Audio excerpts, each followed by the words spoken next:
지금 저희는 예수님의 자기 증언에 대해서 계속 말씀을 나누고 있습니다. 오늘은 네 번째 증언입니다. 선한 목자 되신 예수님이라는 자기 증언에 대해서 말씀을 선포하려고 합니다. 먼저 이제 목자에 대해서 말씀을 나눠야 되니까 구약 시대 때 그리고 예수님 시대 때의 목자는 어떻게 바라봤는가 그걸 먼저 봐야 될 것 같아요. 과거의 이스라엘 백성 역사를 쭉 보면 요셉에 의해서 애굽에 정착하게 됩니다. 그죠? 그때 생각나시죠? 요셉에 의해서 애굽에 정착하게 됩니다. 그때 당시에 애굽의 선진 문화는 농경 문화였습니다. 농사를 지었고요. 그리고 애굽 사람들은 목축을 가증히 여겼습니다. 이스라엘 백성들도 이제 가나안 땅에도 들어가면서 이제 유랑 생활을 하는 이 목축 생활을 멀리하고 정착하는 이 농경 문화를 더 많이 받아들였던 거예요. 그러니까 지금 이스라엘 백성들이 농경 문화를 어디서 배운 거예요? 애굽에서 배운 겁니다. 애굽에서 배워서 하나님의 땅 가나안 땅에 들어갔을 때 목축을 하지 않고 농사를 지었다는 거예요. 근데 이게 왜 중요하냐면 이 당시에 농경 문화의 주된 신이 바알이었습니다. 그리고 목축 문화의 주된 신이 하나님이었습니다. 그러니까 이스라엘 백성들이 농사를 지으면서 목축을 한다는 것은 두 가지 신을 같이 섬기고 있다는 얘기예요. 이들의 삶을 볼 수 있는 거죠. 그러면서 이 이스라엘 시대 때 보면 이 목자들이 점점 불황자처럼 그러니까 최하 계층으로 취급을 당했습니다. 무시당한 계층이 목자입니다. 심지어는 이제 헤롯이 통치했던 이 예수님 당시를 생각해 보면 인구가 급증하기 시작했습니다.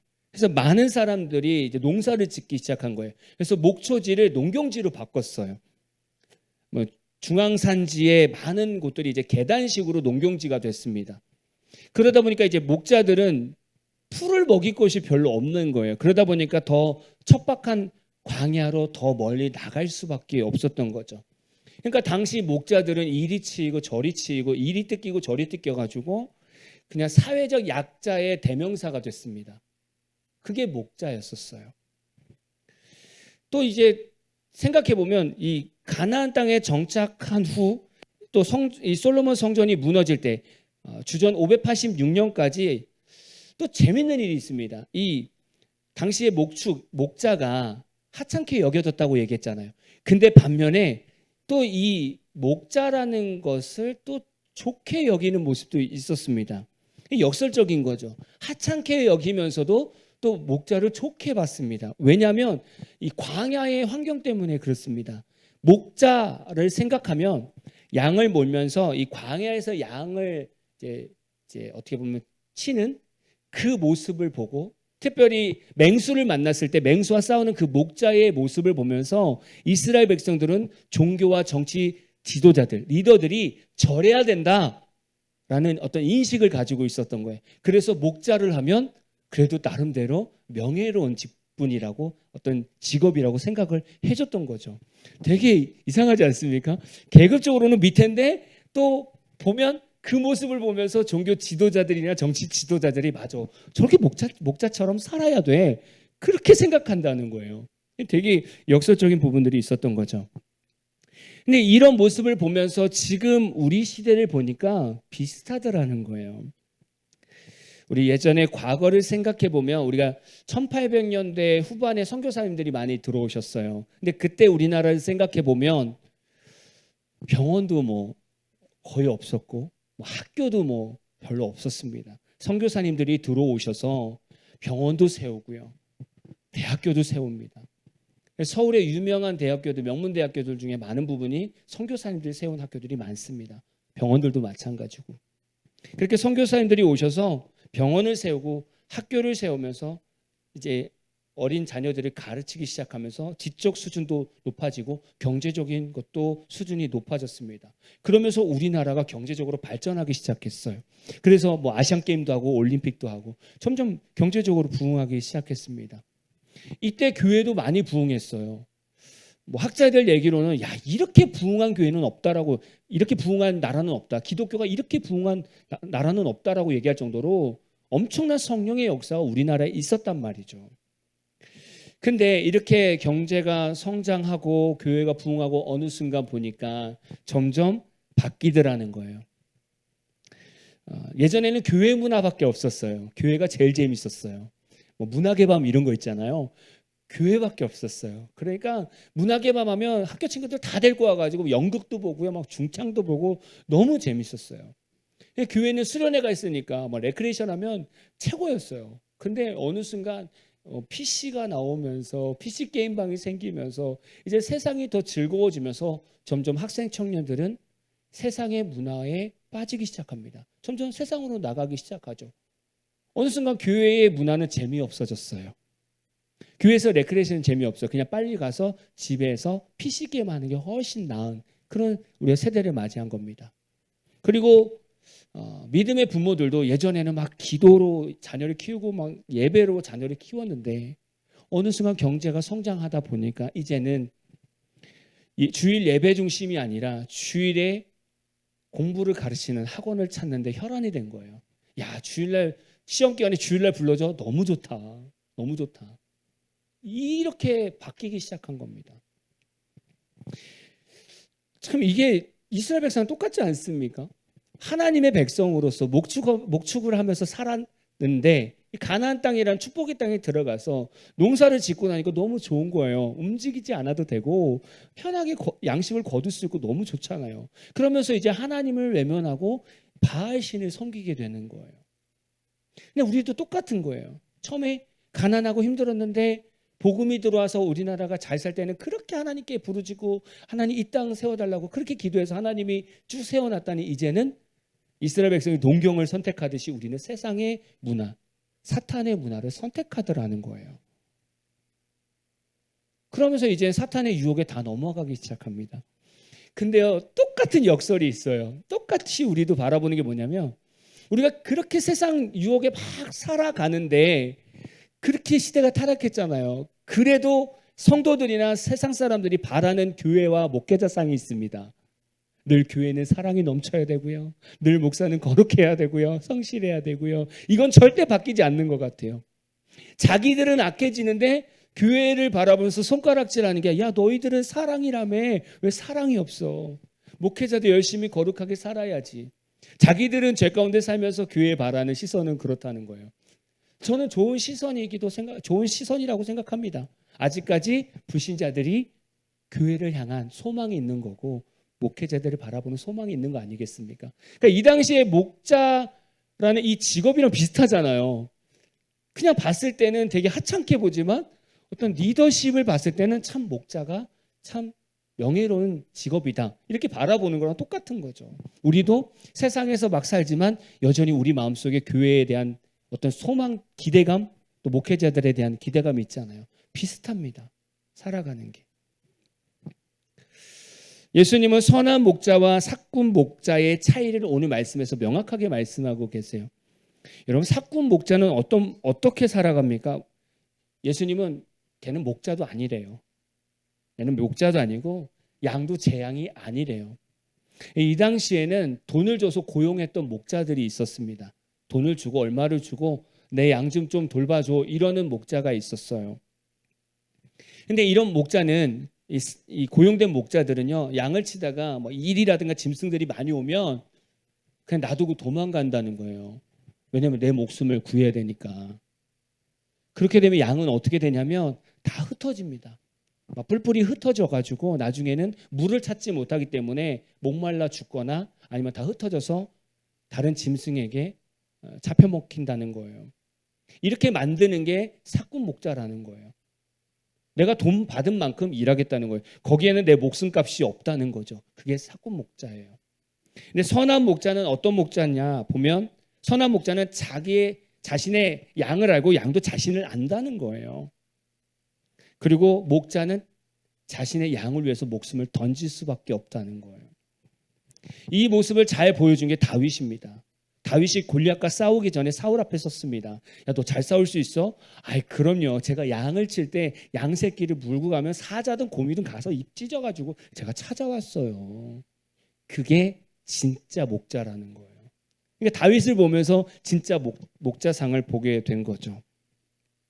그럼 지금 시대를 한번 생각해 볼까요? 지금 시대에 그럼 사꾼 목사가 있을 수도 있고 선한 목사가 있을 수 있지 않겠습니까? 어떤 목사가 사꾼 목사가 될 수 있을까? 저는 이거 하면서 제가 많이 찔렸어요. 예민한 내용이라. 사꾼 목사는 어떤 목사일까? 첫 번째, 사꾼 목사는 죄에 대해서 가르치지 않습니다. 절대 죄에 대해서, 예민한 죄에 대해서 가르치지 않습니다. 요즘 시대 사꾼 목사를 보면 사람들 좀 예민한 죄들은 좀 피해갑니다. 왜냐하면 성도들이 좀 마음이 불편할까 봐. 예를 들면 요즘에 동성애 같은 경우에는 좀 미화됐잖아요. 그래서 아름답게 비춰진단 말이에요. 그러니까 교회에서 동성애가 죄라는 것을 얘기하면 성도들 중에 인권을 중요시하는 성도들이 있으며 반기를 든다는 거죠. 그러니까 교회가 크면 클수록 동성애가 죄라는 것을 명확하게 얘기를 안 해줘요. 그런 걸 보면 사꾼 목자로 갈 수 있다라고 볼 수 있는 거죠. 또 요즘 우리 청년 있지만 요즘 청년 대학가에 가면 동거하는 건 너무나 쉬운 겁니다. 그리고 동거하는 걸 뭐라고 하냐면 사랑이라고 표현합니다. 근데 성경에서 뭐라고 얘기하냐면 결혼 전에 그렇게 다니는 그 삶을 음행이라고 얘기합니다. 죄라고 얘기해요. 근데 이걸 얘기를 안 해요. 왜? 모든 청년들에게 예민한 주제니까. 근데 해야 됩니다. 그래서 떠나게 만들어야 돼요. 죄에서 떠나게 만들어야 돼요. 근데 이런 예민한 주제를 다루지 않아요. 왜? 청년들이 불편할까 봐. 아니요. 죄는 불편한 거예요. 드러나서 불편해야 돼요. 그래야 회개하고 떠날 수 있거든요. 근데 목회자가 그거를 얘기를 안 해주면, 안 가르치면 청년들은 그게 문화라고만 생각해요. 이걸 가르쳐야 됩니다. 안 가르치면 사꾼인 거죠. 또 요즘에 가정의 이혼들이 얼마나 많습니까? 이게 기성세대 어른분들 얘기해 보면 요즘에 설교하기 참 어렵대요. 뭐 하면 저기 성도가 걸리고, 무슨 설교하면 저 성도가 걸리고, 뭐 하면 저 성도가 걸리고, 다 걸리는 주제가 너무 많다는 거예요. 근데 근본적으로 생각해 보자는 거죠. 가정이 헤어지는 이유가 결국에는 그 가정에 죄가 들어가서 그런 거잖아요. 그러면은 그게 해결될 때까지는 헤어지면 안 되는 거죠. 어떻게든 기도로 버텨봐야 되는 거죠. 근데 요즘에 이혼 가정이 너무 많다 보니까 이제는 목회자들 설교 중에서 이혼하지 말라는 설교를 못 해요. 너무 많다 보니까.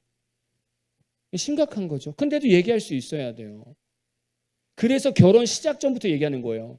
정말 청년 때부터 믿음의 사람들끼리 만나고 인격적으로 하나님 만난 사람들, 정말 계속 변화되는 그 사람들끼리 만나서 믿음의 가정을 세워야 된다라고까지 가르쳐야 되는 거예요. 또 보면 이 돈만 좀 벌면 금방 세상으로 나아가는 사업가이자 교회 중직자들 중에는 사업가들이 많습니다. 그럼 돈 좀 벌면 주일날 잘 예배 안 나와요. 거래처들과 골프 치러 나간다고 잘 안 나와요. 근데 직분이다 보니까 목회자들이 쉽게 가르치질 못해요. 그 직분이 장로거나 권사거나 장로교회 안수집사거나 이러면 얘기를 못해요. 장로님 주일날은 드리셔야죠. 이렇게 얘기해야 되는데 사업 때문에 골프 치러 가야 돼서 어렵다고. 그러세요? 이렇게 넘기면 안 된다는 거예요. 가르쳐야 된다는 거예요. 장로님이 주일날 목숨을 거셔야죠. 권사님이 주일날 목숨을 거셔야죠. 돈 벌려고 나갑니까? 목숨 거두셔야죠. 예배를 지키셔야죠. 이 얘기를 못 해요. 사꾼 목회자는 이 얘기를 할 수가 없어요. 왜냐하면 사람 눈치를 보기 때문에 그렇습니다. 누구나 다 이 자리에 올 수 있어요. 저도 마찬가지 그럴 수 있어요. 그래서 늘 깨어 있어야 되는 거예요. 또 사꾼 목사는 사탄과 영적 싸움을 가르치지 않아요. 왜냐하면 이미 사꾼 목사는 돈에 휘둘려고 있어요. 돈에 집중하고 있기 때문에 이미 영적으로 졌기 때문에 뭐 영적인 싸움을 할 필요가 없어요. 이미 사단에게 졌기 때문에. 성도는요, 삶 속에서 얼마나 영적 싸움을 하는지 몰라요. 뭐 물질 우상과도 싸워야 되죠. 또 상처받았으면 그 마음속에 우울감 이것도 싸워야 되죠. 또 음란함도 침투해 오죠. 난폭함, 시기, 질투 등 무수히 많은 영적 이게 싸움들이 있어요. 근데 이걸 목회자들이 앞에서 같이 싸워줘야 되고 가르쳐줘야 돼요. 신방을 이렇게 해보면 또 다른 사역지에서 신방을 해보면 진짜 다양한 영적 싸움들이 너무 많아요. 근데 이거를 그냥 인간적인 방법으로 풀면 답이 없어요. 진짜 인간적인 방법으로 풀면 이 성도는 계속 힘들 수밖에 없어요. 영적 싸움은 예수의 이름으로 싸울 수밖에 없어요. 근데 목회자가 영적 싸움을 하지 않으면 성도들을 가르쳐 줄 수 없다고요. 그래서 사꾼 목사는 이 영적 싸움을 잘 몰라요. 그래서 가르쳐 줄 수가 없는 거죠. 저도 예전에 청년부 사역하면서 막 수련회 기도시키면 이렇게 성령의 입신 들어가는 친구들이 있었어요. 그럼 어떤 친구들은 축사를 해야 돼요. 어떤 친구들은 내적 치유를 해야 돼요. 너무 힘든 거예요. 이 기도 자체가. 그래서 아예 건들지를 않는 것 같아요. 그러니까 어떤 목사는 무당이, 귀신 들린 무당이 나 교회에 가서 예수 믿어야 되겠다고 했더니 목회자가 뭐라고 얘기했냐면 귀신 빼내고 오라고. 그렇게 얘기하는 목회자들이 있는 거예요. 여러분 생각해 보세요. 사탄과 귀신을 다루는 종교는 기독교밖에 없습니다. 그래서 이길 수 있는 종교는 기독교밖에 없어요. 어디서 귀신을 빼냅니까? 그렇잖아요. 어디서 귀신을 빼냅니까? 교회밖에 없는데, 예수밖에 없는데. 그러니까 말도 안 되는 목회자들이 많은 거예요. 해야 되죠. 영적 싸움을 해야 되죠. 점점 시대가 이렇게 흘러가고 있다는 거예요. 세 번째, 사꾼 목사는요, 하나님의 음성 듣는 방법을 가르치지 않습니다. 오늘 말씀에서도 나왔지만 주인은 양을 알고 양도 주인의 음성을 안 돼요. 성도는 예수님의 음성을 들을 수 있습니다. 들어야 돼요. 당연히 들어야 됩니다. 그 음성을 듣는 방법을 가르쳐 주는 게 목회자여야 돼요. 목회자여야 돼요. 제가 해야 돼요. 그러려면 목회자가 먼저 하나님의 음성을 듣는 걸 알아야 돼요. 당연한 거죠. 당연한 겁니다. 목회자가 하나님의 음성을 듣는 방법을 모르면 결국에는 목회자 자신의 의견을 얘기할 수밖에 없어요. 그러니까 어떤 목회자는 그냥 목회자가 말한 거 무조건 순종하라고, 그러면 하나님께서 기뻐하시는 거라고. 저는 그렇게 생각하지 않아요. 제가 다 맞다고 생각하지 않아요. 물론 제가 기도하고 하나님께서 주신 감동이 있다면 그렇게 하지만 그거 아니면 그렇게 얘기할 수 없어요. 왜냐하면 제 생각이 들어갈 수 있잖아요. 중요한 건 성도들이 말씀을 보면서 하나님의 음성을 들을 수 있어야 돼요. 뜻을 발견할 수 있어야 돼요. 목회자는 자꾸 그쪽으로 가야 돼요. 인도할 수 있어야 되죠. 근데 사꾼 목자는 하나님의 음성 듣는 걸 가르쳐 주지 않습니다. 나에게 집중하라고 얘기하죠. 그걸 보면 누가 사꾼인지 알 수 있는 거죠. 제가 이렇게 준비하면서 제 마음이 얼마나 힘들었겠습니까? 제가 이 세계와 늘 싸워야 돼요. 제가 자신이 먼저 싸워야 돼요. 근데 여러분도 싸워야 돼요. 여러분이 사꾼이 되지 않기 위해서, 예수님 앞에서 여러분이 사꾼이 되지 않기 위해서 늘 싸워야 돼요. 여러분 자신도. 그럼 반대로 예수님은 왜 선한 목자가 되셨습니까? 되게 중요한 거죠. 첫 번째, 자신의 목숨을 던져서 믿는 자들에게 생명길을 여셨다는 거예요. 우리 이사야서 53장 5절에서 6절 같이 한번 읽어볼까요? 이사야서 53장 5절에서 6절입니다. 시작. 그가 찔림은 우리의 허물 때문이요 그가 상함은 우리의 죄악 때문이라. 그가 징계를 받음으로 우리는 평화를 누리고 그가 채찍에 맞음으로 우리는 나음을 받았도다. 우리는 다 양 같아서 그릇 행하여 각기 제 길로 갔거늘 여호와께서는 우리 모두의 죄악을 그에게 담당시키셨도다. 아멘이죠. 너무 잘하는 말씀입니다. 예수님께서 고난의 십자가 길을 왜 걸으셨습니까? 왜 걸으셨어요? 죄로 인해서 죽어가는, 지옥으로 가는 우리를 위해서 십자가에서 죽으셨다는 거예요. 그리고 구원의 길을 열어두셨다는 거예요. 그것이 참 목자이고 선한 목자인 거예요. 무엇으로 더 표현하겠습니까? 예수님 우리 죄를 위해서 죽으셨는데. 이사야서 53장 5절을 그 대신에 예수님을 넣으면 이렇게 읽을 수 있어요. 예수님이 찔림은 우리의 허물 때문이요 예수님이 상함은 우리의 죄악 때문이라. 예수님이 징계를 받음으로 우리는 평화를 누리고 예수님이 채찍에 맞음으로 우리는 나음을 받았도다. 그렇죠? 우리 안에 허물이 있습니까? 그래서 부끄럽습니까? 아니요. 이제는 예수님 때문에 그 허물은 사라졌습니다. 그렇죠? 우리의 연약함 다 사라졌어요. 그것 때문에 십자가에 죽으셨다고요. 그것 때문에 찔리셨다고요. 이미 찔리셨고 이미 부활하셨어요. 그러니까 우리의 허물, 연약함은 다 끝났다고요. 거기에 얽매일 필요 없어요. 우리 안에 죄악된 마음 때문에 괴롭습니까? 힘듭니까? 그 죄악된 삶 때문에 나를 힘들게 합니까? 이제는 예수님 때문에 죄에서 자유하는 겁니다. 용서 받은 거예요. 그것 때문에 십자가에서 죽으셨거든요. 그러면서 선한 목자라고 말씀하시는 거예요. 우리는 그분의 양이고요. 우리는 자유합니다. 여러분 신앙생활하면서 마음이 평안하십니까? 신앙생활하면서 안에서 회복이 일어나고 나음을 받았습니까? 왜 그렇습니까? 예수님께서 찔림을 당하고 징계를 받음으로 우리 죄를 감당하셨기 때문에 우리가 평화를 누릴 수 있는 거고 회복할 수 있는 은혜를 누리는 거예요. 여러분이 지금 평안한 이유는 예수님께서 십자가에서 죽으셨기 때문에 그렇습니다. 그게 선한 목자라는 거예요. 이걸 감당할 수 있는 사람은 아무도 없습니다. 예수님밖에 없어요. 이것이 가장 큰 이유죠. 두 번째, 예수를 믿는 성도들에게 음성을 듣게 하십니다. 중요한 거죠. 요한계시록 3장 20절입니다. 같이 합독할까요? 요한계시록 3장 20절 시작. 볼지어다 내가 문 밖에 서서 두드리노니 누구든지 내 음성을 듣고 문을 열면 내가 그에게로 들어가 그와 더불어 먹고 그는 나와 더불어 먹으리라. 아멘. 많은 성도들이 신앙생활하면서 제일 답답해하는 것이 하나님의 음성을 어떻게 들어요? 이겁니다. 근데 저는 이 말씀을 먼저 저는 믿어야 된다고 저는 선포하고 싶습니다. 보십시오. 분명히 우리에게는 예수님께서 말씀해 주신대요. 음성이 있대요. 근데 요한계시록 3장 20절에 그 예수님의 음성이 어디서부터 들립니까? 문 밖에서부터 들립니다. 밖에서부터 들려와요.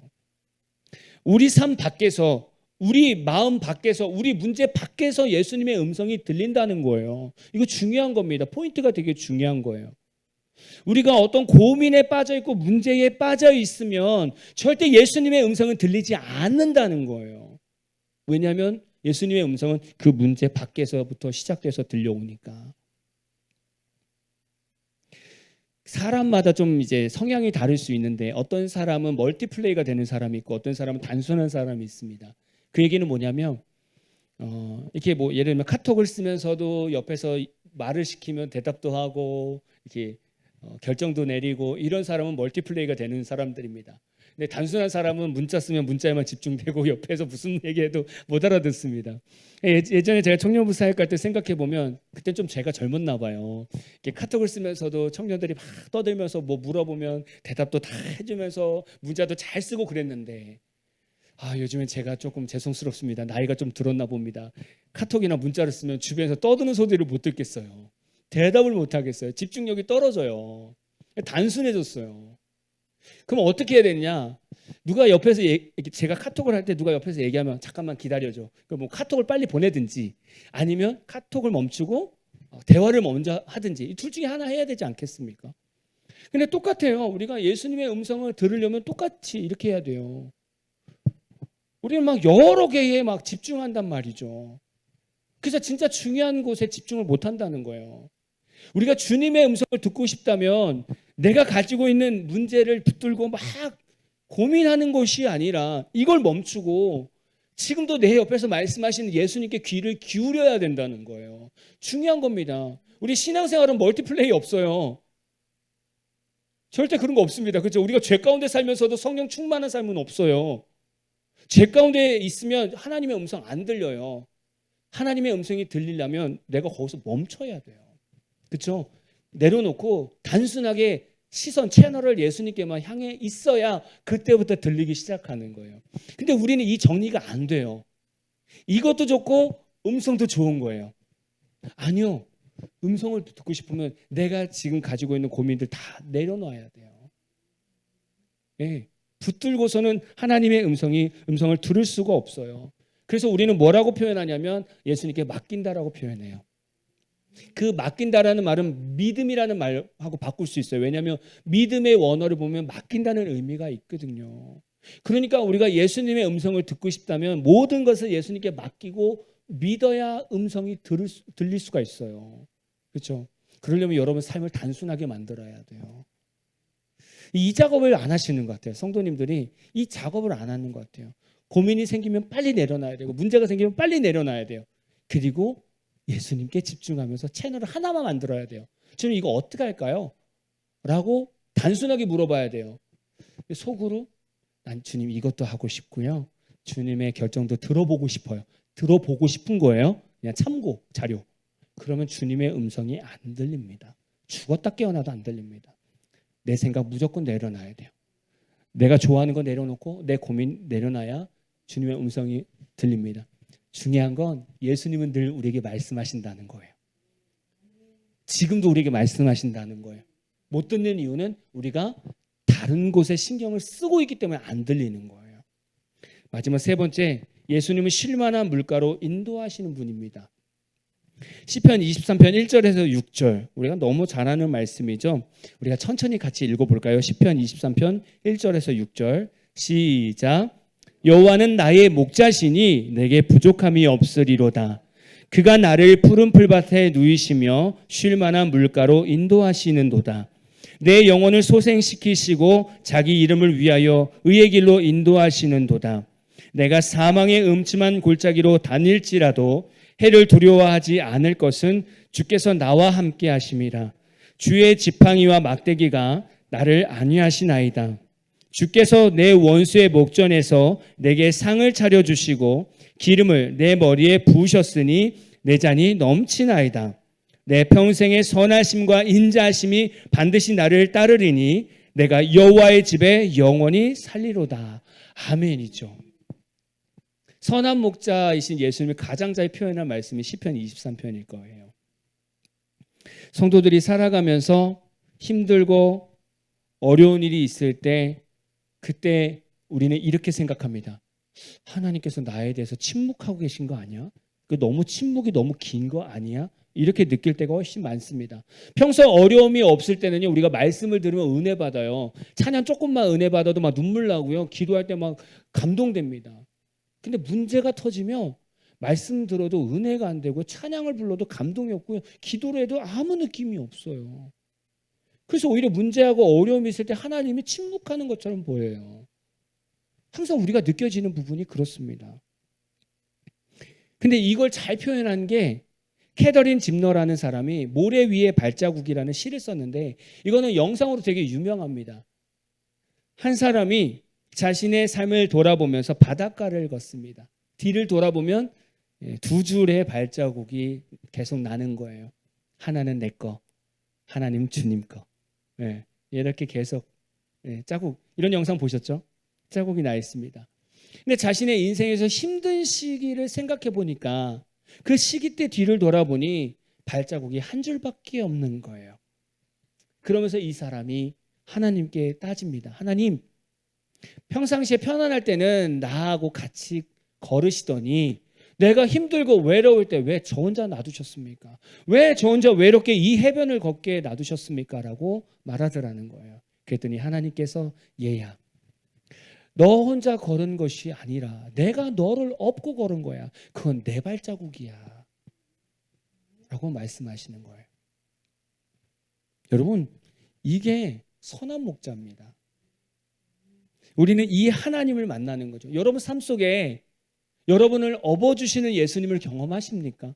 사실 우리는 문제가 터지고 어려움이 있고 괴로움이 있을 때 내가 힘든 게 중요하지 이 상황 가운데 예수님은 나의 어려움 가운데 어떻게 감당하실까에 대한 관심은 없어요. 어떻게 내 어려움을 짊어지고 계실까에 대해서는 관심이 없어요. 그냥 나만 힘든 거예요. 그러니까 원망이 먼저 나오죠. 아니요. 하나님이 우리를 업고 가신다니까요. 주님이 힘들 때 우리를 업고 가신다니까요. 사망의 음침한 골짜기를 다닐지라도 해를 두려워하지 않을 것은 주께서 나와 함께 하심이라. 그걸 실천하시는 분이 예수님이라고요.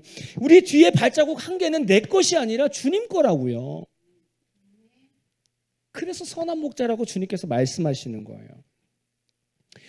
예수님께서는 선한 목자라고 말씀하시면서 시편 23편 내용 중에서 우리를 푸른 풀밭과 쉴 만한 물가로 인도한다고 말씀하고 있습니다. 다윗이 이렇게 고백하고 있거든요.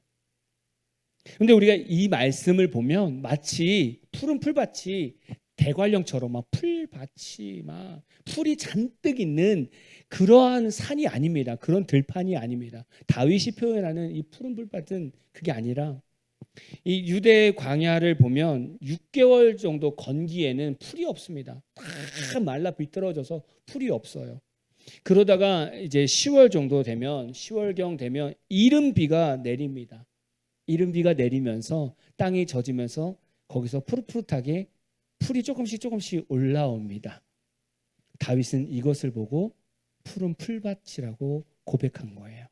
왜냐하면 그 전까지는 정말 회색빛 아무것도 없는 그런 풀밭이었는데 하나님께서 단비를 내려주셔서 푸릇푸릇하게 이렇게 풀이 이렇게 올라오는 거예요. 그걸 보면서 푸른 풀밭이라고 고백하는 거예요. 우리 상상하고 다르죠. 그러니까 주님께서 우리에게 늘 푸른 풀밭과 쉴만한 물가로 인도하신다는 이 말이 나에게 풍성한 물질을 부어주시는구나. 그게 아니라 우리에게 살 소망을 주신다는 거예요. 피할 길을 열어주신다는 거예요. 왜? 그 전에 너무 힘들었거든요. 그 전에 우리 삶이 메말랐고요. 다 그냥 싹 메말라가지고 뭐 소망도 없는데 거기에 하나님께서 성령이라는 단비를 부어주셔서 이렇게 푸릇푸릇하게 우리 마음속에 소망이 올라오게 하는 거예요. 그게 푸른 불밭입니다. 예수님은 우리를 그쪽으로 끌고 간다는 거예요. 여러분, 이 당시에 목자들이 양을 끌고 가면 뭐 조금만 걸어가면 풀밭이 나오겠습니까? 그렇지 않다는 거예요. 때로는 산도 넘어야 되고요. 때로는 가시덤불도 넘어야 되고요. 때로는 양이 발이 아프면 치료하면서 기다렸다가 좀 나아지면 움직여야 되고요. 밤이 되면 우리 지난주에 양의 문 배웠잖아요. 울타리를 만들어서 양과 함께 쉬었다 가기도 하고요. 그렇게 예수님과 목자와 계속 동행해야 어느 날 푸른 풀밭에 도착하더라는 거예요. 우리 신앙생활이 그런 거예요. 때로는 우리가 예수님과 함께 가지만 고난이라는 이 산을 넘어야 됩니다. 넘기 전에 풀밭이 없어요. 넘을 때도 있습니다. 때로는 시기와 질투와 이 미움이라는 가시덤불을 또 넘어야 돼요. 그런 아픔을 넘어야 됩니다. 때로는 우리의 마음에 상처가 있으면 주님이 그 상처를 치유해 주시고 다시 푸른 풀밭으로 간다고요. 그렇게 예수님 따라가다 보면 어느 순간 우리 삶에 소망이라는 삶이 우리에게 다가오기 시작합니다. 그러면서 예수님께서 한 말씀 하시겠죠. 내가 선한 목자다. 내가 너에게 소망을 줬다. 푸른 풀밭으로 인도했다. 라고 말씀하는 거예요. 그때 우리가 거기 도착했을 때 평안을 누리고 나음을 입는 거예요. 여러분 기억하십시오. 예수님은 우리를 버리시는 분이 아니에요. 우리를 외면하시는 분도 아니에요. 스펙 좋은 사람만 쓰는 게 아니에요. 그냥 예수 믿은 모든 사람은 다 예수님의 양이에요. 그래서 그 양들을 위해서 죽으셨고 그들에게 늘 예수님은 계속 말씀하고 계시고 그들을 푸른 풀밭으로 늘 인도하세요. 그게 우리가 믿는 예수님이에요. 여러분 일주일 동안 예수님과 동행합니다. 여러분 예수님 때문에 죄에서 떠날 수 있는 거고요. 예수님 때문에 여러분 연약하면서 떠날 수 있는 거예요. 예수님을 믿기 때문에 우리가 기도하면서 예수님께 귀를 기울일 수 있는 거예요. 예수님을 믿기 때문에 푸른 풀밭을 쉴 만한 물가를 기대하면서 나아갈 수 있는 거예요. 여러분 한 주간 동안 여러분을 업고 가시는 목자 되신 선한 목자 되신 예수님을 바라보면서 한 주간도 승리하는 저와 여러분 되기를 진심으로 축복합니다.